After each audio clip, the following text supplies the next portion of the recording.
આદ્યાશક્તિના નવલા નોરતાનો પ્રારંભ થયો છે ત્યારે મંદિરોમાં સવારથી શ્રદ્ધાળુઓની ભીડ દર્શનાર્થે ઉમટી છે।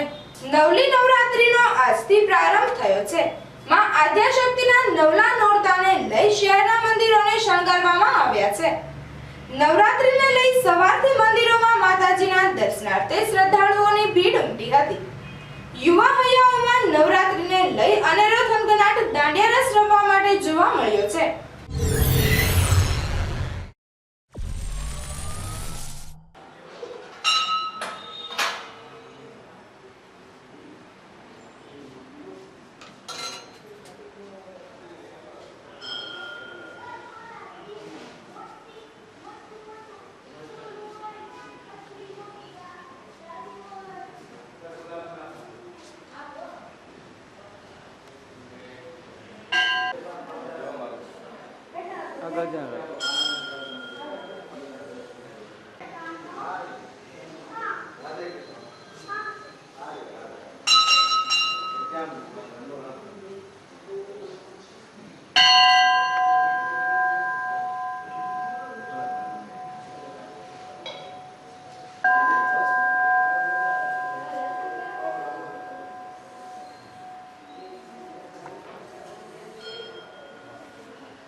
શહેરના જિલ્લામાં અનેક શ્રદ્ધાળુઓ માતાજીના 9 દિવસના અનુષ્ઠાન કરે છે।